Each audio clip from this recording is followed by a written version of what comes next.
Hello everyone, I'm Carly. Thank you so much for joining me on today's episode of Crafting with Class. Today I have the Griffin square pop-out dies to share with you. This is the card that I created with this die set. I will be showing you how to put it together and I'll show you some other examples as well.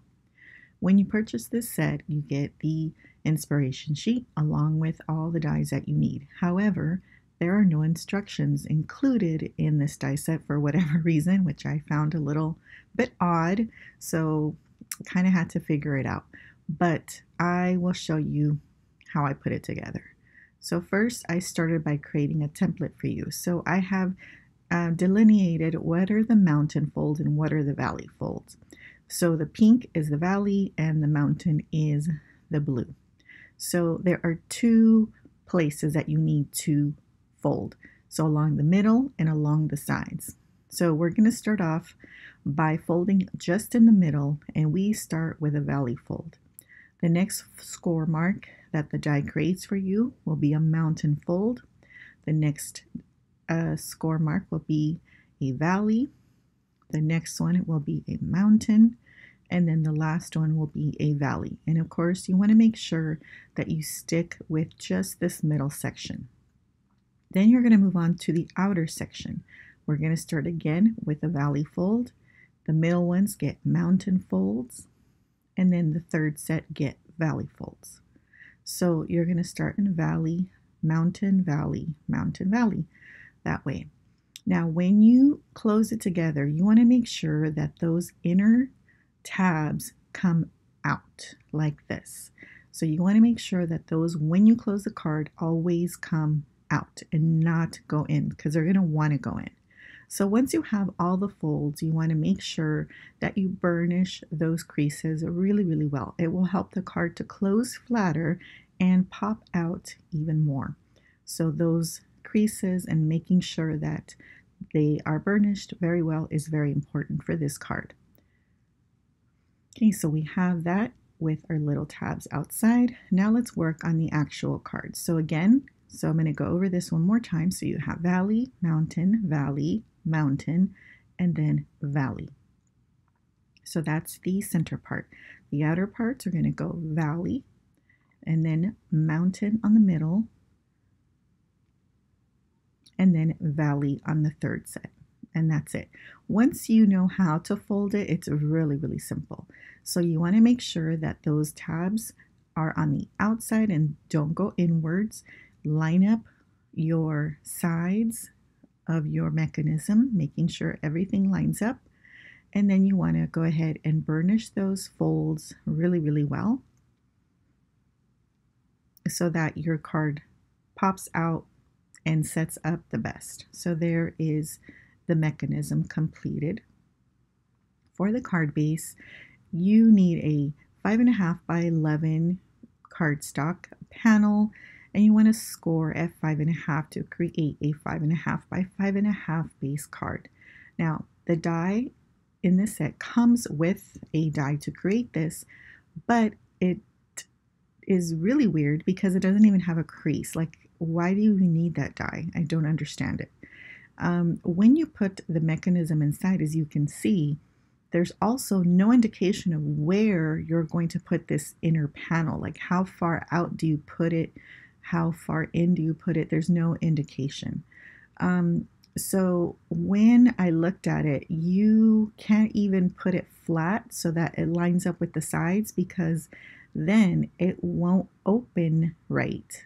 So I was perplexed when I created this for the first time. It didn't really make sense looking at the inspiration sheet, because in the inspiration sheet they have this panel going edge to edge, and that just didn't make sense from what the die did. So I decided that I'm just going to leave some room on the side. So just to make it easier for you, I am going to mark where those two corners are, and that's where I'm going to align one side, and hopefully it will align correctly to the other side. You want to put glue just on those C's, what I call C's, not in the middle, not in that middle panel, because that needs to be able to move freely.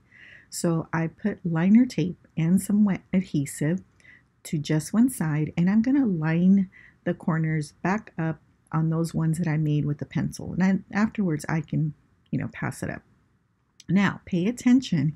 If you have a pattern on the outside of your paper and a pattern on the inside, this is where you want to make sure before you glue it down that it is correct. So the inside matches the outside if this applies. So I lined up those two corners, and now I'm going to remove the liners from this side, and I'm using my pokey tool to help me since I don't have any fingernails anymore. And so I will remove the liner, and then I'm just going to press that down as best as I can, and I'm going to bring the card front panel and then have it pick up that mechanism, and then that way it's on the same relative place as the other side. And as you can see, there's not a whole lot of bulk to this card. So again, you want to make sure that if you have a pattern on the outside that it makes sense with whatever pattern you have on the inside, and make sure those tabs come forward, come out, and don't go in. All right, so now here is the decorated pieces, and the nice thing about it is that they fit really nicely in a small piece of paper. So I have die cut those out, and so I'm going to go ahead and attach them to the sides on the top and the bottom of the mechanism panel. I'm adhering them with glue, and again, there's no real directions on where they go, so you just kind of do your best to line them up along the sides and then either end. So this is the last one, and then I'm going to take my bone folder and really press those down to make sure they make good contact with the paper. So I'm going to do that to all of them. So there it is. Okay, so you always want to make sure that you're checking if you have a pattern in the front so that you're decorating it the right way. So now let's go ahead and look at those inside panels and decorate those. So you have two options for inside panels that the die provides. So there is kind of a right side, a right way to put this, because one side is longer than the other based on those inner panels. So they're not squares, they're more like rectangular. So you want to be mindful of that as well. So I'm going to go ahead and put one on one side and one on the other side. And then I'm going to make sure to just press that down to make sure that they have good connection. I'm going to go ahead and add a sentiment. This is one of Anna's sentiment stickers. So I'm going to add a little bit of glue so I can make sure to, number one, have a little wiggle room. And then the wet glue, I feel, does a little bit better job of holding those in or holding it in place. So I'm going to add a rose. So again, I'm going to do the same thing. I'm going to place it, and then I'm going to make sure that it doesn't interfere with the movement of the mechanism. I made a little note card that I'm going to put in front of this little embellishment. As you can see, I'm just folding the sides because I want to create a pocket with it. So once I have it where I want to add some glue. I'm going to take just part of that liner paper off just so that I can create a pocket. And on this little note card is where I'm going to write a little note to the recipient of this card. And I'm going to take my powder tool and just remove any adhesive so that it does not stick to anywhere I don't want. And as you can see, I have already decorated the front cover. And then here's how it works. I've also added some decorative elements to the sides, and then I wanted to add a hanging element. So I die cut this butterfly and a little strip of acetate. So it looks like the butterfly is fluttering in the middle of the card. So I'm going to attach it with some glue dots, and I'm sorry I'm out of frame, but I'm just attaching it to the back of that panel that pops forward. So right there, I'm going to add a piece of Scotch tape, and you'll see that in a moment. So I will put that little piece of Scotch tape, which I'm doing right now, and that way to make sure it holds that acetate piece. And so it looks like that butterfly is in just mid-flight fluttering into this card. So let me go over the cards that I've created. So this is the one that I made with you right now. So you can see the outside is decorated with lots of Anna's things. And then the inside with the little fluttering butterfly that is hanging there from a little strip of acetate.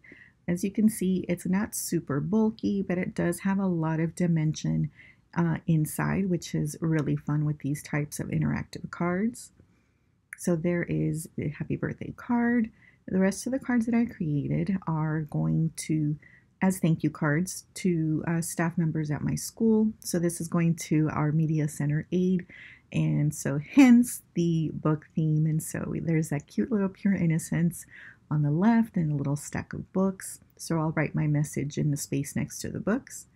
And again, not too bulky, so I reserved the bulk for the outside of the card and all that decorative elements there. So super cute.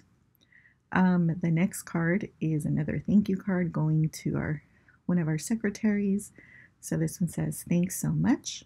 And I love this paper pack from Michaels. And so with this one, I use decorative paper on the inside, and you can put more things to, hang from those strips that are in the front. You just want to make sure that everything closes well. I personally thought this was too busy on the inside, so I did keep the rest of them a little bit more simple. But isn't this paper beautiful? Love it. So thanks so much. That's a diamond press die. And then here is the inside. So yeah, so these are the cards. Now for this first one, I'm just showing you that the card base is smaller than the one that you get in the kit, and it still worked just fine. So this one is, I believe, 5 by 5.5 as opposed to the 5.5 by 5.5. So if you have 8.5 by 11 size papers, you can still use them on this card because you don't need that card layer, that card base die. It's really, I don't even know the purpose of that die. It's pretty useless, in my opinion. So these are the issues I have with this set. So as I mentioned, that outer die that creates the card base to me is useless. I don't even understand the point of it because it doesn't even make a crease mark.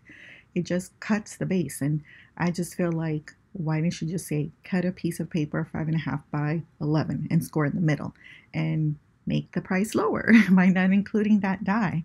I don't know. I just don't understand the purpose of that die.